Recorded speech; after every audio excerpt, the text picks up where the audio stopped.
Welcome everyone to Mobile Rolling. We're here at Globe Derby Park, a well-known stables here today. It's a fantastic, beautiful day, and we're going to be joined by George Fiacchi and Geoff Easom coming up. George will be talking to us about some of the things Harness Racing SA are doing, and we'll also be talking to Geoff about some of the things he would like to see come out of harness racing from a breeder and owner perspective. That's all to come right here on Mobile Rolling.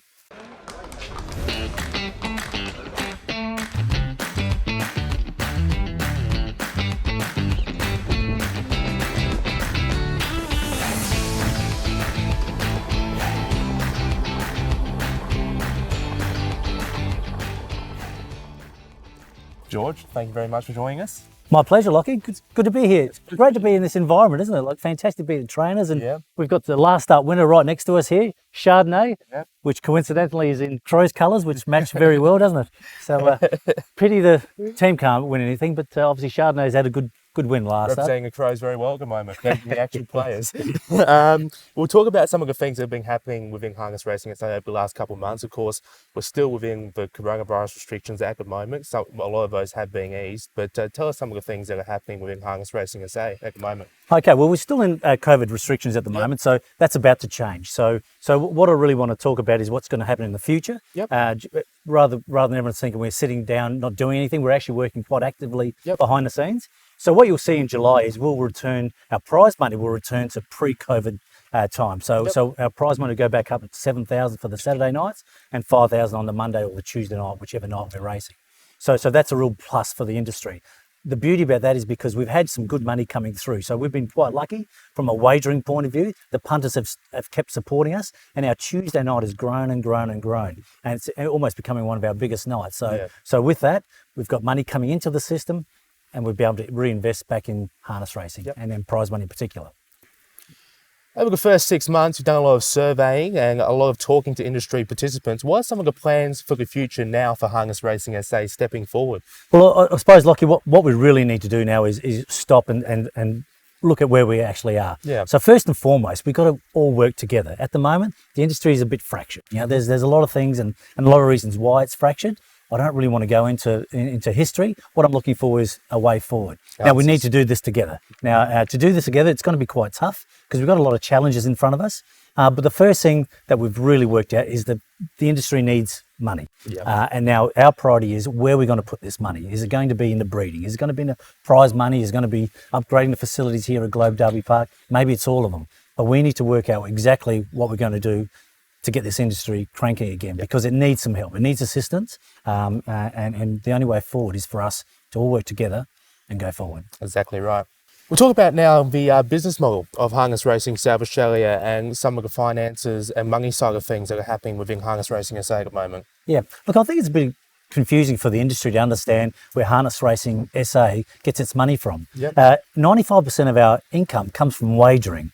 So when people gamble on our races here in South Australia, it comes back to us. So that's the basic model of ours. Like all businesses, you either make a product or you sell a product. We actually do both. And we spend a lot of time making a product, which needs some help, but we actually haven't spent any time really selling this product. And that's where we need to focus on the future, because we need to grow. The industry really needs to grow. Can't keep going this decline mode that it is at the moment. We need to start growing it. So from a money point of view, let me give you some examples. In May, for example, just to run racing in South Australia here, it costs us $500,000 per month to run racing in South Australia. Now that's quite a significant amount. Now we need, that comes from wagering. 95% of that comes from wagering. 300,000 of that 500 grand is actually goes to prize money. So we put 60% back into prize money, which is the biggest percentage of any of the racing codes in South Australia. So from that point of view, we're actually above the curve. Now, the money we put out there is not what it needs to be. And our plan from a board is to take our money to what it needs to be so the industry can be sustainable. And you'll hear us talk about sustainability a lot. So we've worked out that $10,000 per race seems to be the benchmark. That's where people can actually start to make a living and start to use harness racing and attract people into harness racing in particular. So that's where our goal at the moment is to look at. Saturday nights will be $10,000 races in the future, and $5,000 for Monday nights or Tuesday nights, whatever night we're racing. So that's our end goal. So what I've just spoken to you before is, so pre-COVID, prize money is coming back in July, Yep. and we'll be having one weekend. We'll be calling a Super South Australian Saturday, where we will have $10,000 races, one night per month. Yep. And that's something that the board has authorised, and we're going forward. So just to show the industry, this is what the future is going to look like. Yep. And we're going to try to make that on a regular basis. It's fantastic to hear. That's some great news. All right, well, talking about Super Saturday Night, let's elaborate on that a little bit more. Some of the conditions and what's going to be happening with that Super Saturday Night race meeting once a month. Okay, so part of our role here is we want to reward the trainers. I've got to say that because we're actually trainers' facilities, the trainers, the owners, and even the drivers that have supported South Australia and been loyal to South Australian. Yep. So this is going to be a Super Saturday Night for South Australian owned and South Australian trained horses. Yep. So they'll have to qualify throughout the month. So the more they support South Australian racing, Yep. they'll get a chance to run this race, and they will win $10,000, or someone will win $10,000 on the night. Yep. And they'll be broken down into obviously classes, different classes of the horses. So any night there might be up to $70,000 up for grab for South Australian industry. Yep. What we really want to do is we want to keep the money here in South Australia. Too often we're seeing money. Horses come across here, take our money and take it interstate. Exactly. What we saw recently is we've did some sums over the last 5 years. Over 650,000 of our major races, $650,000 of major races, 619,000 went across the border. Yeah. So we need to keep that money here in South Australia and get the South Australian owners and trainers to develop and grow the industry. I think that's always been something no one has understood about harness racing, why we have these big races, and all the time you see interstaters come along and take our main bunch of prize money. It's never makes sense to me. I don't think it's makes sense to a lot of people looking in from the outside that a lot of our main prize money is just headed interstate instead of going back into local participants. So I think that's a very good initiative there. Yeah, oh look, it is. And there will be some real strict criteria around that to make sure that the horses are South Australian owned, not just trained in here, because again, if they're owned interstate, the money will flow over to there, and just the training fee stays exactly here. Right. We need the bulk of our money to stay here in South Australia and grow the industry here in South Australia. Couldn't agree more. Okay, the new board is being assembled now for about 6 or 7 months. What are some of the objectives of the board heading forward? Well, look, primarily our first objective, Lachie, is to we want to reward and thank the people who've stayed loyal to South Australian harness racing. Yep. And I think that's really important. That is the top objective of the board at the moment. So we've had all these loyal people, they've worked hard. It's been tough. We understand. Yep. It's been really, really tough. And it's been really hard market to try to make a living out of. Now, we want to reward them and be loyal to them. Again, we'll just talk about the Super Saturday. That's part of making the focus on South Australian trainers and South Australian owned horses. That's exactly where we're going with that. Yep. That's one of the keys. Some of the other things we're working on, we need, HRSA need to be the governing body. We can't allow other clubs to run the racing industry, because what we've seen over the last 15 years, it's been a disaster. Exactly. And we're in a downward spiral. We've got to stop it. Yep. And that's where we're at the moment. So we're actually, what we've seen during COVID is that when HRSA is allowed to do what it does best, and that's run racing, we've been very successful, extremely successful. And our corporate revenue has gone sky high, which is fantastic. Now, will that be the norm going forward? We don't know, with all the other codes and jumping in, and also footy coming back into it. Yeah, exactly. But again, we've seen what the future looks like. It's all about wagering. We've got to put on a good product, a really good product, and be consistent, so the punters know where we are. They'll understand the tracks we're racing. They understand the horses they're actually racing, so they'll be confident in punting. Yep. The other thing is, we have a smaller horse pool, so it makes it a lot easier for punters to follow certain horses as well. And I think over the whole coronavirus situation as well, it's giving us a chance to get promoted to those people that don't usually see us. So it's actually worked out as a positive in some ways. Yeah, it has. Look, the COVID actually worked wonders for us, because one, we've been allowed to keep racing. Yeah. Thankfully, because if we had stopped racing, I'd hate to think where the industry would be at the moment. Yeah, exactly. But because we've kept racing, we've had to reduce down the prize money, but we introduced a new meeting. Yeah. And the Tuesday night was where our rural learning curve came from. Tuesday night was actually really ordinary night from a punting point of view. Yeah. We're not going to be able to sustain this. It's not going to work. Yeah. But it just grew and it grew and it grew. And just on Bet Easy, for example, races, we're getting 190,000 just for one race of punting. So it's just amazing that people will follow it. And like you said, they're becoming familiar with the horses, they're familiar with the track, and they're going, I'm going to have a punt on Tuesday nights here at Globe W Park. So that's really what's changed our mindset. From a marketing point of view, it's about repetition builds reputation, and that's what we're trying to do now. We want to be consistent in everything we deliver. Look, the biggest disappointment, I suppose, from recent times was that we had to drop a meeting. Because, you know, trainers and owners thought, oh, that's enough, you know, it's winter time now, let's pull our horses, give them a bit of a rest. Exactly. Really what it's done is it's damaged the industry, or it's not given the industry the opportunity to drag the money that's been there and drag it out of the market. So it's gone elsewhere now. But, you know, it's something that we can learn with, and we're looking to the future now, and the future will be, we're going to have good, consistent racing. And we need to be a Globe Derby park, there's no doubt about that. We'll also reward our country racing clubs as well. They'll have their own race meetings as well, and we'll work through that and see what that looks like in the future. But Saturday night racing, majority of it will be here at Globe Derby Park. It's fantastic to hear. We've talked a lot about future planning, and of course some of the main parts of that is to do with the Cunningham report, the newly revised Cunningham report. Tell us a little bit more about that. Yeah, so we've just pulled out the bits that are really important out of the Cunningham report. And a lot of it is still relevant. Like it was back when Bentley put his report back in 2007. Cunningham and his associate came in and put this independent report together in 2017. Still very relevant, and it is today. So we've pulled out the bits that we really need. Some of it's already happened. So that's some big ticks for the industry. Some of it that the government has changed from a board structure point of view, because the government want to have independent board members. And it's their initiative to do that. So we're going, okay, if that's what you want to do, we've had to take that out of the board, out of the report. But the Cunningham report, the way it stands, is what the industry needs. Now, we had a meeting with all the country clubs, and they've agreed in principle to it. So we're just waiting for one club to give us a tick off, and then we'll be able to go. Now, if they don't agree to it, then our next option will be we'll challenge their decision. But at this stage, the Cunningham report looks like it's going to go ahead. That's good. Let's hope it continues to flourish. We're now joined by one of the top breeders here in South Australia, Geoff Easom, to talk about some of the problems facing him as a breeder at the moment in SA. Now, Geoff, what are some of the biggest challenges facing you at the moment?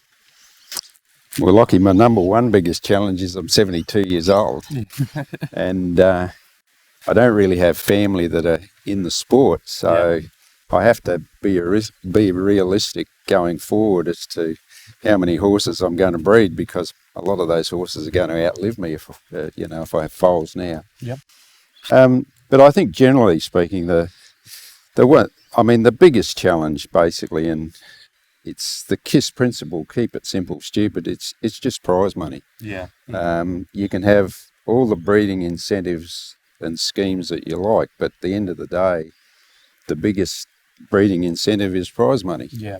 The other thing is we all try and breed, and I think we all get a kick out of breeding and winning races with younger horses. So I think races like Derbies and Oakses and those sort of races, Southern Cross, they're all sort of sacrosanct. If you're going to try and save money somewhere, I'd probably even think about giving the SA Cup a flick. Having said that, I'll probably get a horse good enough to win it, and I'll regret saying that. I mean, that wouldn't be something that would be indefinite, but you've got to look after the young horses. Coming through and give people that initiative to breed. Now, what are some of the things from your perspective that harness racing and SA are doing for the breeding industry here in South Australia? Well, it's really good to hear Geoff say that, actually, because it's about prize money. Because I think what we've done, our research has shown, especially what's happening in Canada, they did the same sort of thing. One group went and invested in breeding, the other one went and invested in prize money, and we've seen the group that invested in prize money is actually grown. And I think Geoff's hit it on the head. It's exactly what the industry needs. Now, prize money is below what it needs to be for the industry to be sustainable, and that's why we've introduced this Super Saturday. And we know the future looks like, what the future looks like for us is $10,000 races on Saturday night here at Globe Derby, 5,000 on a Monday night, and continue to grow that. All right, and Chardonnay's coming a bit closer. Isn't it? Starting to move. Well, one of the comments I'd make is that, like George said, you get X amount of money in, which is the pool. So if you're going to come up with breeding incentives, that money's got to come out of that pool, and that therefore affects prize money. So I'm not against breeding incentives in general, but I think you've got to be careful how you do it. It's got to be very specific to South Australia, because if you start giving money willy-nilly, a lot of that money will go back to stud masters that are standing horses interstate. Yeah. What are some of the things, from your perspective, being one of the biggest breeders in South Australia, that need to be fixed? Oh, I think, yeah, the industry needs to come together, and then I think long term there needs to be some sort of a plan to rearrange harness racing. I mean, we've got tracks at Port Pirie which people grizzle about going to. It's just that little bit too far away. Yep. I personally would love to see a track at Kadina. Same with Victor Harbour. I think people need to get encouraged to go down to Victor, because a lot of people won't travel across town. Yep. So everybody needs to get behind it. They're just a couple of things. Yeah. Yeah, just to back up Geoff's comments, I think you're right, Geoff. So we've spoken to all the clubs and we've said to them, you need to be sustainable. Now, what does that mean as a role for a racing club? It doesn't mean sustainable from a racing point of view, because your role now is to grow the breeders and the owners in your catchment area. Yeah. That's the future of the racing from now on. HRSA, we're really good at running racing. Yeah. So we're going to go in and we're going to run racing for you when it's on. But you need to work with the people around you. Stop trying to collect money from barbecues and a couple of grand here and there, because it's not viable for the industry. The industry needs you to grow your catchment area, your horses and your trains. And once that happens, you can start to see grassroots start to take shape, and we can actually have consistent racing there. Because I've said to all the racing clubs, if you have enough horses and you can run your own meeting, we'll put a meeting on for you. It's fantastic for us. Yeah. It's advantageous for us in South Australia to run extra meetings. Yeah. All right, but you've got to be sustainable, because as Geoff said, the guys here in the metro area have already said they're not going to travel. Yeah. And there's no use us throwing money and putting band-aids all around the place, because it's only a band-aid. It doesn't work. Yeah, exactly. So from where I'm sitting at the moment, we need to make sure that the racing clubs themselves are sustainable. Yep. They're working with their catchment area, Yep. and hopefully they can grow the industry. Yeah, fantastic. So Geoff, can we talk about ownership? There's obviously short-term strategies and long-term strategies. Obviously, long-term is breeding. Short-term is ownership, dragging horses across. Do you have any thoughts on that, dragging horses from interstate? I've always been one to pretty much stick to myself. I've never raced a horse in partnership, and I think syndicates are a great idea, but they're just not for me, because I don't want to deal with people. So you're a horseman, is that what you're saying? yeah. I'm in it for the enjoyment, and if I was in it to make money, I would have got out of it 50 years ago, probably. Yeah. Look, from my point of view, syndicates are a great idea. It's a great way for people to get involved, and we've seen what Aaron Bain and his group have done. Yep. So we are having the 100 club and the 200 club. Yep. So they've got 100 people involved in harness race, which is fantastic. Yeah. Now, look, they're never going to become millionaires out of all that. Yeah. It's just about getting people involved and growing the sport. Yeah. From a PR point of view, it's fantastic PR, and we want to encourage that sort of stuff. So it's something we're working behind the scenes on from a marketing point of view, but how do we develop that? How do we make that look in the future, and how do we have more of that happening? So that owners don't have the burden of having to buy the horse in. They've actually got other people that can subsidise some of the costings. Yeah, it's very important. I think it's also very important to get people interested who would not usually be interested in harness racing involved in ownership, and if we can see more from that, that would be crucial for the industry going forward. Yeah. Geoff, I'm going to bring up colours now, because I know this is a point you wanted to bring across. Of course, at the moment we're seeing driver colours here in South Australia being used. That was brought about at the start of this whole coronavirus pandemic here in the country, and a lot of other states are still racing with driver colours at the moment. Tell us a little bit more about your point of view and what you want to see happen with colours heading forward. Well, I'd like to get back to my own colours, because I think my colours are much prettier than some of those boring colours that finish up on my horses. Yeah. Plus the fact that I really never want to get a photo of my horse and hang it on the wall and have to look at it for the rest of my life with somebody else's colours on. Yeah. The colours are generally, I'd call them trainers' colours more than drivers' colours. Yeah. Because most of those stem from trainers, and some of those colours are pretty boring. Yeah. Got to remember that colours go back in families for generations, so there's a lot of history to them, and people get pretty attached to them. I can remember owners' colours going back years and years and years, and like Bowyers and Normans and those folks had their own colours. Yep.